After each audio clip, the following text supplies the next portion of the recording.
Hello and welcome. My name is Mariana Garcia, and I am the Scholarly Communication Librarian at River Campus Libraries, University of Rochester in Rochester, New York, and facilitator of this panel. Thank you for joining us today for Incubating Talent, Supporting and Training Student Editors. To address this topic, we have three incredible panelists, each with a different perspective. A publisher, Laura Henderson, Head of Program for Frontiers for Young Minds, a science journal for kids. A researcher and former student editor, Yvonne Lujano-Viuchis, currently an assistant professor at the Autonomous Metropolitan University in Lerma, Mexico, and also a community manager for the Directory of Open Access Journals. And finally, Kristen Totelban, the Open Publishing Librarian at the University of Rochester and chief editor of college and research libraries. Before hearing from our panelists, we have a few housekeeping items. I hope you had a chance to check the conference's code of conduct. If not, here it is, and you can access the full version through the QR code. We will abide by it. To ensure accessibility, we recommend the use of a microphone. All participants should identify themselves with name and affiliation, and we will do our best to repeat your question before answering. The panel addresses the work that students perform as authors, editors, and peer reviewers on academic journals at colleges and universities. For most of them, these opportunities function as their first contact with the scholarly publishing ecosystem. Despite having little to no training, some students become responsible for running an entire journal, taking care not only of the editorial processes, but also of the technical and distribution aspects, such as platforms, metadata, preservation, printing, shipping, and marketing, and frequently with minimal support from their institutions.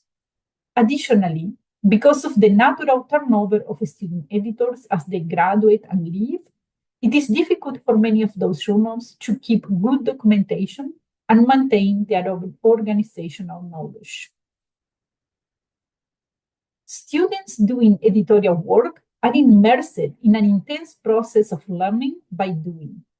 They develop their skills as authors, editors, and peer reviewers while working towards a concrete outcome, the final publication of a journal issue, the classic hallmarks of experiential learning.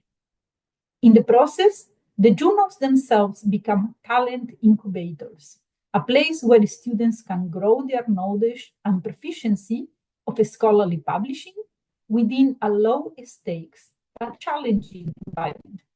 While most common examples come from academia, this type of experiential learning targeted to students can start a lot earlier at the middle and high school level. Today, Laura will go first, sharing her experience working with children and teens. Yvonne will follow, sharing her history as a student editor herself and current researcher. And we will finish with Kristen, sharing her experience supporting student-led journals at her university.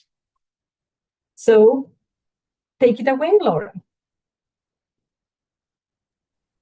Thank you, Mariana, and welcome everybody to this wonderful session. I'm really thrilled to be talking to you today. My name is Laura Henderson, and I work as the head of program for Frontiers for Young Minds. I'm going to be telling you a little bit more about that. But the way we like to express ourselves is that we are science for kids, edited by kids. So what does that mean? It means that we believe in opening science for everyone.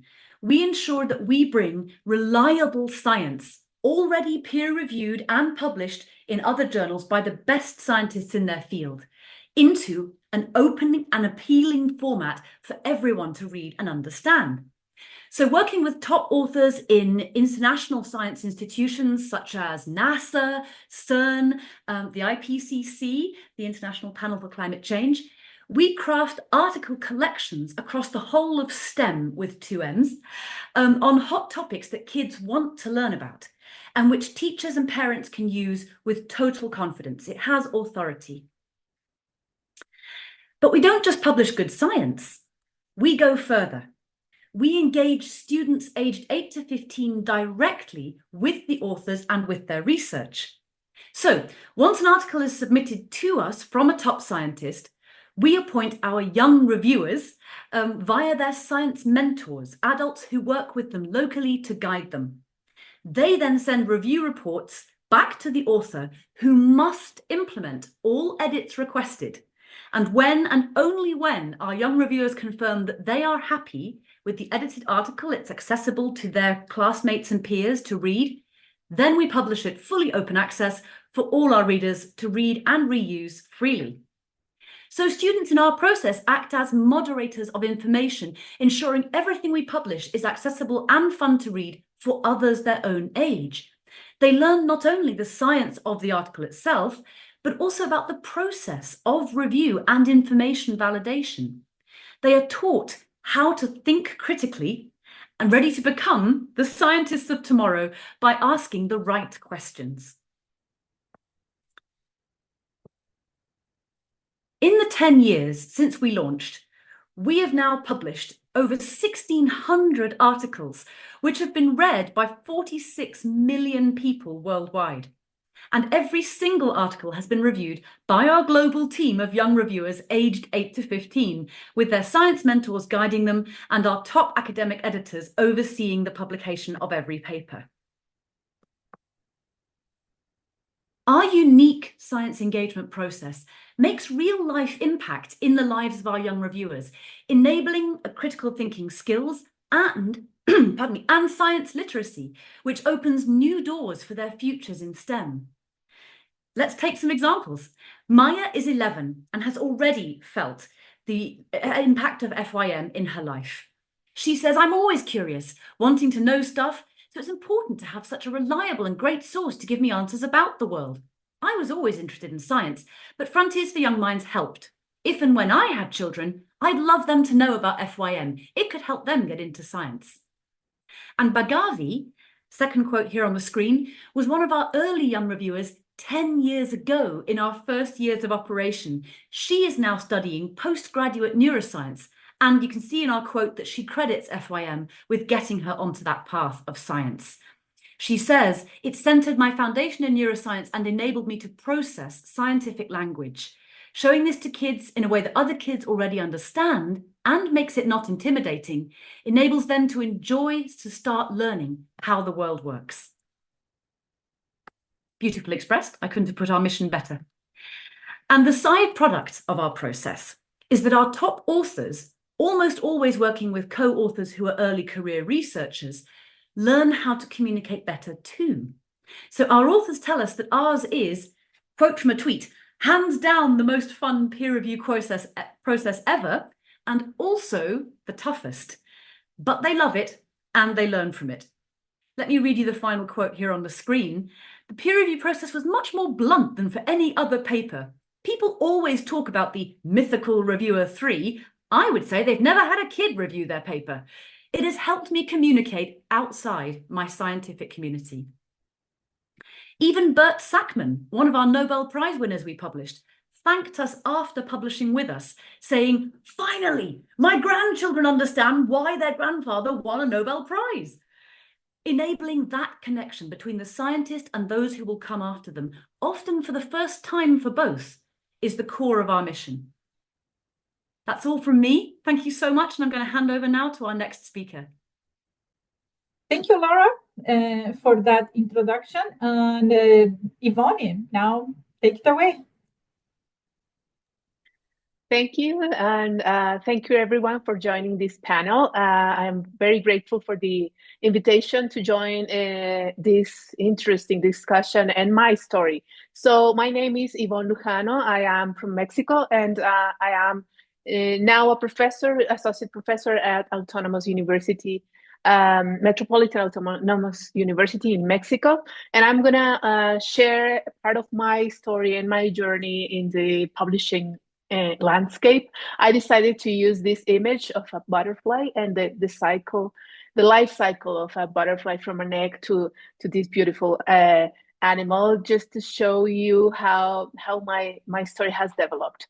So in this slide, you're seeing the timeline of my story, and this is an overview of this journey. So first, it started in 2011 when I joined Redalic, which is a project based in Mexico, and it's a journals database run by a public university here in my country. There I run the editors training, and I worked as an editor coordinator. So I started to work with journal editors very closely, learning from all the processes that they have to overview. So then in 2016, I joined the DOAJ, the Directory of Open Access Journals, as an ambassador for Latin America. I'm going to talk about it later.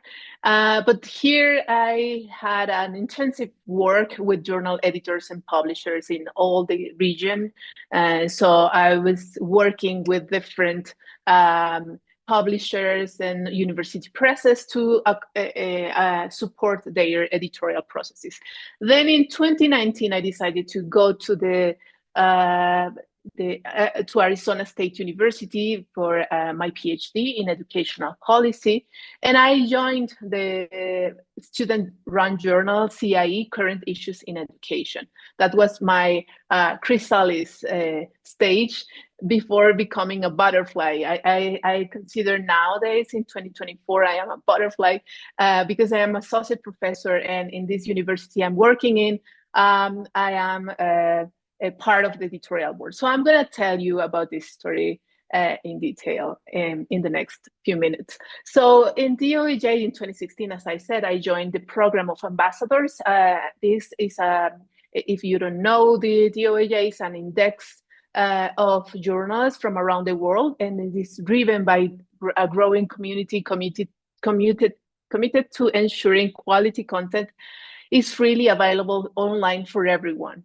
So the DOAJ Ambassador Program was established for improving these best practices among journal editors in the Global South. So the program was funded by the International Development Research Center in Canada. And in Latin America, we have developed a very strong network of people, journal editors, and other stakeholders, thanks to this program. So when I was there, I decided that I wanted to do research about this. And I was accepted to the Arizona State University, to the program in educational policy and evaluation. And to my surprise, I didn't know that they had a student-run journal. So it was a journal that was led by doctoral students and produced, and all the operations are managed by doctoral students. So I joined first as a section editor, and then, because I think I was not confident enough, but then I joined as a lead editor, or the editor-in-chief. So when I joined in this position, I decided to follow this approach that you are seeing in the slide. And it is approach from Stephen Barley's. I started to read a lot of literature on editorship, and I came across this wonderful book that is called Opening the Black Box of Editorship. And I saw this approach of the editors being managers, ambassadors, and mentors. And I think that is very important for any student or not student editor to consider, that we need to develop capacities as with these three hats. So in the CIE, in the journal, we decided to lead some trainings, and we had, for instance, you can see there some of the images of our activities. We had a review-a-thon where we invited reviewers and potential reviewers, and we trained them. We gave them some of the tools that they needed to conduct proper review, ethical reviews, and robust reviews. So we invited other organizations like Pre-Review to train us and to give us some of the tools that we used. We had also training on methods, and we had other sessions about more technical stuff like OJS and so on. Then I think we developed a very strong procedure on reviewing and everything, but also we had challenges in the journal. And I think I am summarizing the three main challenges we had. First, it's recruitment and workload distribution, because our journal is run by, as I said, doctoral students that volunteer their time for this journal. So it is hard to balance all the workload that they had in their doctoral journeys. The turnover is another big challenge, because students come and go every year. So it is hard to have a consistent team and have continuity to the program. And also institutional support. Sometimes institutions think that these projects are perhaps self-developed and they don't need much support, but I think it is important to acknowledge that it is necessary to have this support in several levels, like financial, technical, and so on. I think these are the challenges and the lessons learned from this editorship that I could apply nowadays that I am a professor. I came back from Arizona to my country, Mexico, and I was hired in this university, Universidad Autónoma Metropolitana, and I am associate professor, and they invited me to join the editorial board due to my experience in journals and in the publishing landscape.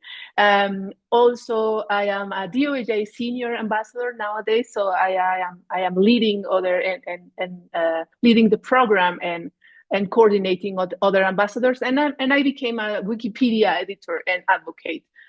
So I think all the lessons I learned from my student editorship are very, very useful nowadays, and I am very happy to share this with you guys. So thank you very much.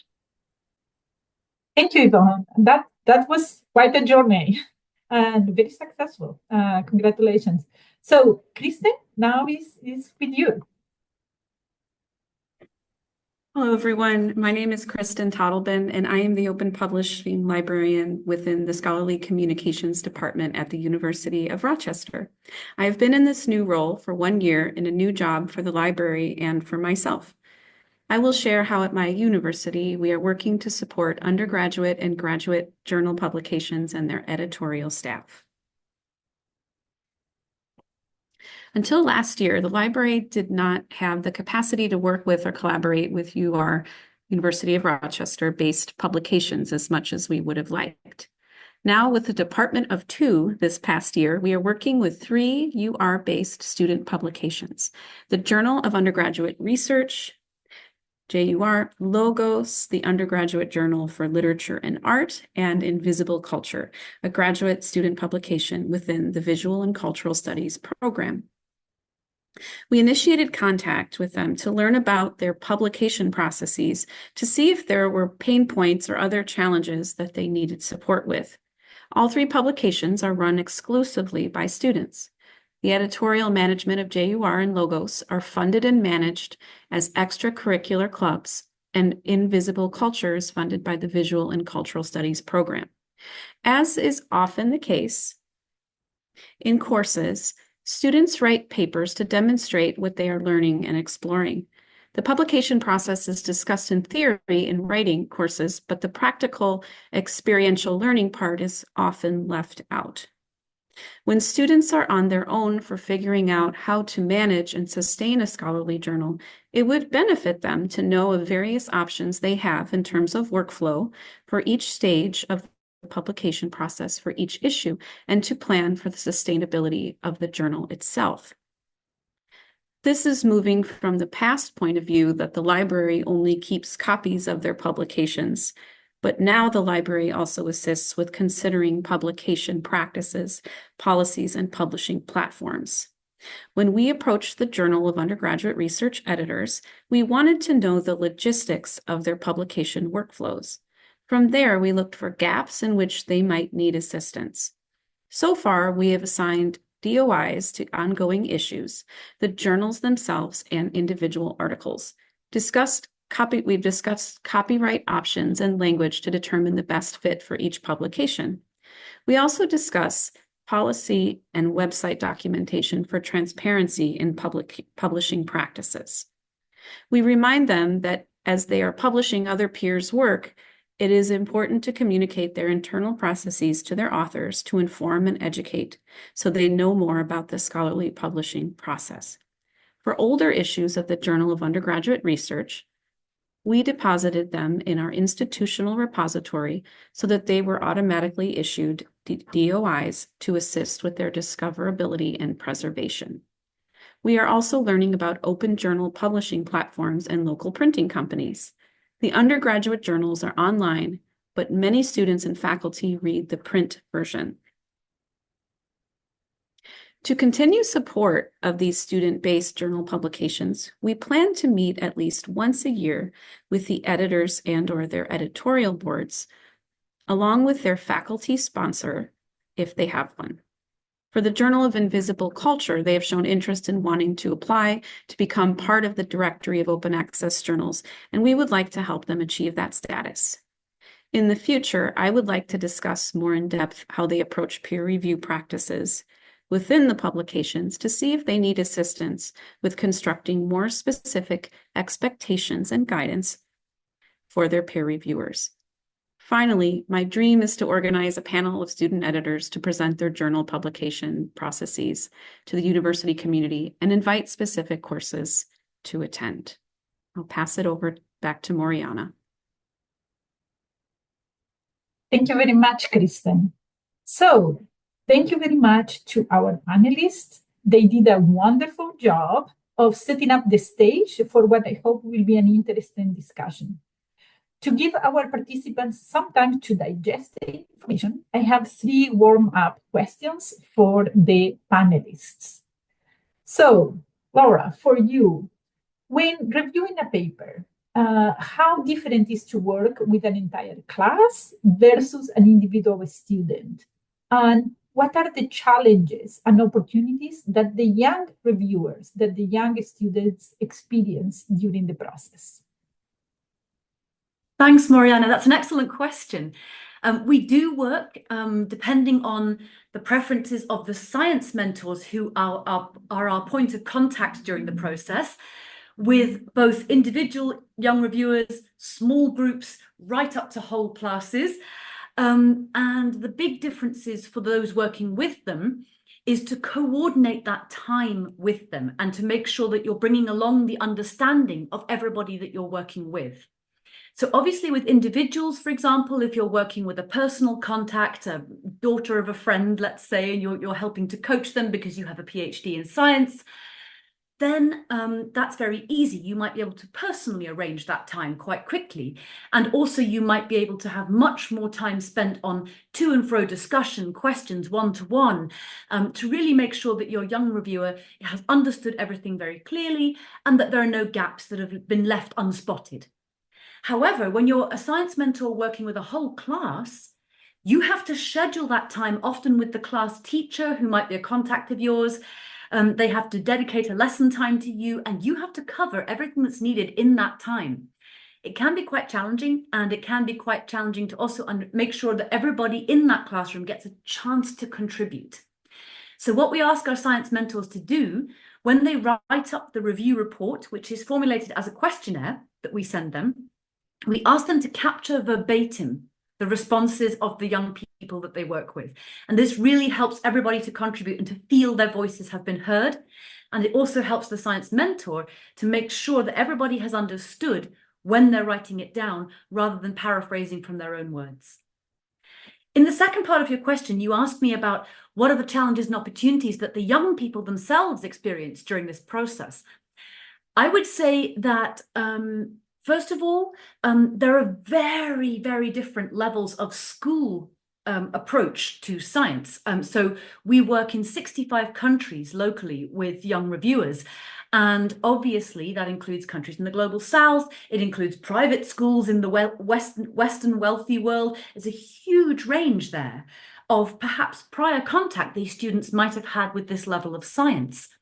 So we rely very heavily on our science mentors to make sure that they bridge any gaps that exist. And that's why vetting them is so important to our process. But the other opportunities that young people have in this process is, as I highlighted just at the end of my talk there, that for many of them, having direct contact like this, having even a science mentor in their classroom, but also having a real live researcher responding to their questions on the review platform and saying, yes, that's a great question. Let me talk you through that. This can be the first time they've had that sort of contact. And that opportunity in expanding what is in the UK termed as their science quotient.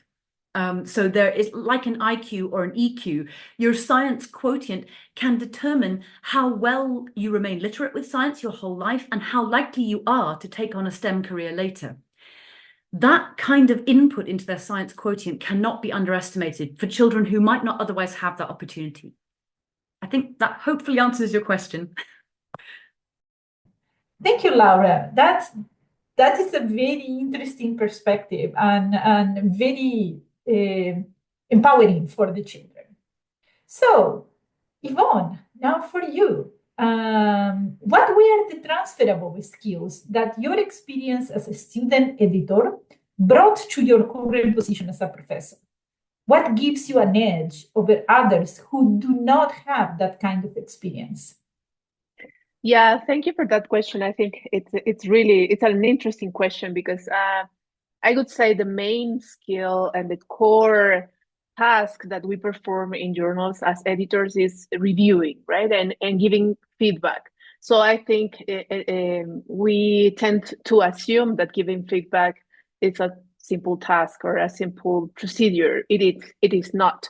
And I think I learned so much on how to provide authors with a robust, clear, and informative feedback by training and by receiving this training from different institutions. Our mentors as doctoral students, we had 3 or 4 professors that were with us, supporting us in different levels. They gave us some training, but also they helped us to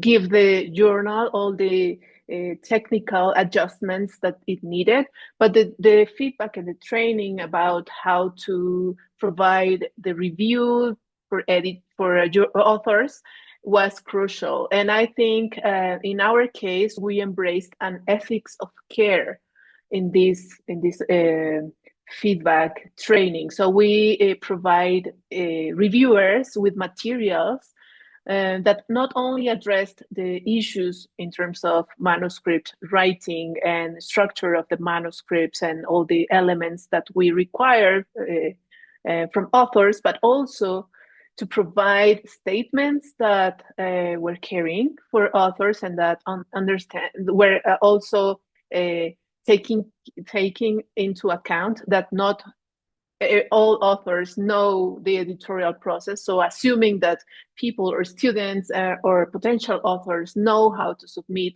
know to read and understand the guidelines and the requirements, is something that we definitely learned, and that it is applicable for any teacher, any professor, not only for editors. And so I think those skills were crucial. And again, we embrace this ethics of care and compassion for authors and for us as well. Also understanding that this is a volunteering job, and that we have also to take care of our reviewers. We have to take care of our editors. So I think that made the experience more exciting. Thank you very much, Yvonne. I love care and compassion for editors, for reviewers, for authors, for everybody in the industry. That's a great call. And finally, Kristen, now a question for you. How does the constant turnover among student editors affect the continuity of these journals? What can the libraries can do to help? Several of Yvonne mentioned this, you mentioned this. So what we can do to help? I think an annual contact with the current editors, and if they have faculty or staff sponsors, to ask the sponsors to encourage the editorial staff to consult with us when they need help. To form a relationship with that faculty or staff sponsor would be helpful.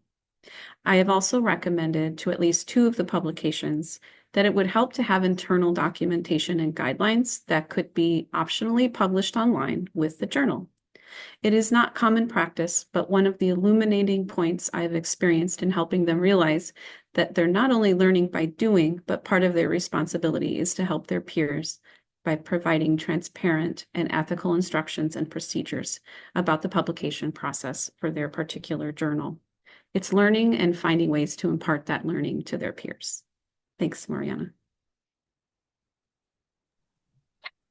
Thank you very much for staying with us, and thank you to our panelists for their thoughtful introductions to the topic. In case you would like to reach out, here is our contact information.